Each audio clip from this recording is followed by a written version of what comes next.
C'est un petit livre, mais un grand cri de révolte. Merci Abdenour Bidar d'être avec nous sur le plateau de TV5 Monde.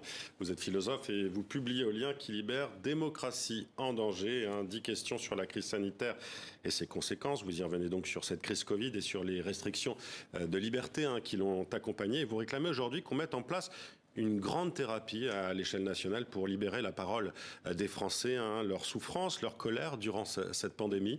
Il est nécessaire pour vous de regarder en face ce qui s'est passé, c'est ça ? Oui, de regarder enfin en face ce qui s'est passé. Bon, pendant un moment, notre réflexion a été bloquée, en quelque sorte, par l'urgence de traiter la crise sanitaire, puis par la peur aussi. Mais maintenant, il est temps de faire un grand bilan critique. C'est pour ça que je propose ce petit bouquin, Démocratie en danger. Là, l'été va arriver. J'espère que les uns et les autres, on va avoir le temps de se poser un peu.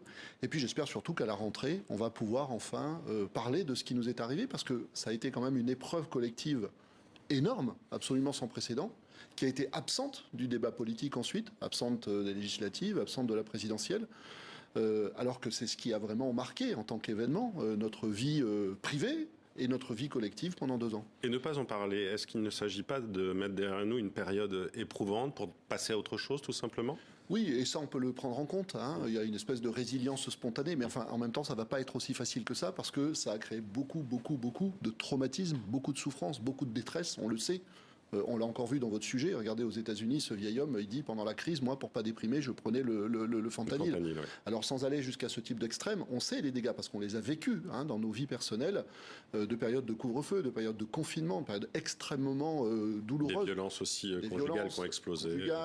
Des maltraitances aussi envers les enfants. Et puis des traumatismes aussi sur d'autres plans. On n'a pas pu aller visiter nos malades, on n'a pas pu visiter les anciens, ça a on n'a coupé pas le pu lien, visiter les mourants. Alors ça a coupé le lien en plus avec une injonction paradoxale. L'injonction, c'était prenez soin les uns des autres, protégez-vous les uns les autres. Et en fait, on s'est protégé aussi les uns des autres. C'est-à-dire qu'il y a une espèce de violence psychique là, qui a été infligée aux individus. Moi, je dis aussi injonction paradoxale, parce qu'on a voulu créer de l'empathie en créant de la peur, chercher l'erreur. Justement, vous insurgez dans le livre contre les privations de liberté durant cette pandémie. Est-ce qu'elles n'étaient pas nécessaires pour en finir avec le virus ? Alors, sans doute qu'elles étaient nécessaires, mais la question, c'est la question de la radicalité des mesures, en termes pas seulement de liberté. Je passe tout en revue, 10 questions, on va prendre le temps de poser les choses. Donc, quid de la liberté, de l'égalité aussi. Il y a eu des ruptures d'égalité énormes dans la façon dont les uns et les autres ont dû faire face à la crise. Rupture de fraternité aussi, vous parliez de la crise du lien. Alors déjà, quand on est dans une société fracturée, là, la société, elle est même plus fracturée. Bon. Et on a l'impression que les choses reprennent leur cours, mais attention, il y a un effet d'apparence, c'est-à-dire que derrière, en fait, des traumatismes très lourds ont été infligés à notre société, et je crois, et c'est là, je dirais, la parole simplement du philosophe qui dit, attention, ça va être, on doit faire preuve d'un petit peu plus d'esprit critique, et aussi de sens démocratique. Donc moi, je plaide pour une réappropriation démocratique de ce qui nous est arrivé, pas seulement donc une réparation des traumatismes, réconciliation aussi, parce qu'on s'est quand même copieusement engueulé, y compris dans les familles, y compris dans les couples, ça a créé des tensions absolument énormes, par exemple autour du vaccin. Vous voyez, donc réparation, réconciliation, puis réappropriation, parce que la crise a été gérée, gestion de crise politique, donc ça a été géré d'en haut. Nous, citoyens, maintenant, il faut qu'on reprenne les clés du camion, si vous voulez. Une de vos inquiétudes, c'est que l'on se dirige vers une société de contrôle. Vous pensez que cette privation de liberté, même provisoire, a créé une habitude chez les citoyens à diminuer cet esprit critique dont vous parliez à l'instant ? Moi, ça m'inquiète énormément. Puis alors, période provisoire, moi je veux bien, mais enfin, c'est 2 ans de nos vies. 2 ans dans une vie, c'est pas provisoire. C'est-à-dire que ça a le temps de faire un véritable effet. Ça a beaucoup marqué les jeunes, notamment, autour de 15-18 ans. Il faut le dire au sens fort, c'est-à-dire qu'ils ont énormément subi. Combien d'étudiants se sont retrouvés dans des villes qu'ils connaissaient pas, ils ont été enfermés dans leur petite piole d'étudiants, donc avec véritablement une mise en danger. Et on a beaucoup entendu justement, on me vole ma liberté chez ces jeunes. Ouais. On me vole ma liberté, on me vole ma jeunesse, on me vole ma vie, on m'oblige à vivre complètement étouffé dans un espace réduit où tous les liens que je pouvais nouer à l'extérieur ont été coupés.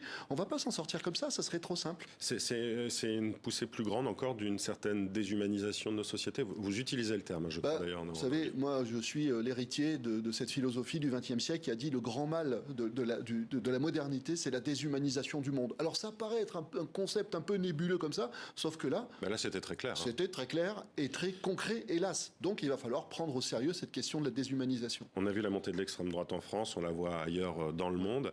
Est-ce qu'on est arrivé justement à un point critique pour les sociétés démocratiques? Oui, parce que les sociétés démocratiques sont attaquées de tous les côtés. C'est-à-dire effectivement, il y a cette menace de l'extrême droite, mais il y a aussi la menace interne. C'est-à-dire que nos démocraties n'ont pas une existence miraculeuse. Il faut qu'elles prennent soin d'elles-mêmes. Oui. Voilà. Il faut qu'elles prennent soin d'elles-mêmes. Le danger, il ne vient pas seulement de l'extrême droite fasciste, il vient aussi du fait que si nous ne prenons pas davantage soin de la liberté, de l'égalité et de la fraternité. Moi, pendant des années, je me suis engagé sur l'égalité, sur la fraternité. J'avais écrit, après les attentats, un grand plaidoyer sur la fraternité que beaucoup de monde avait lu. Aujourd'hui, je m'inquiète pour la liberté. Donc, en fait, notre démocratie, déjà, qui est très malade, regardez le taux d'abstention. Plus de 50%. Aux législatives et aux présidentielles. Mais pourquoi?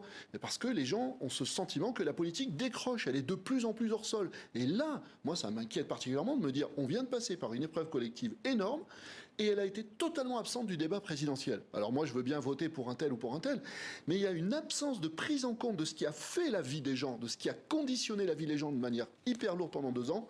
Ça va pas. Merci Abdenour Bidar d'être venu nous en parler. Démocratie en danger est donc publié aux éditions Les Liens qui libèrent. Merci beaucoup. Merci d'avoir été avec nous.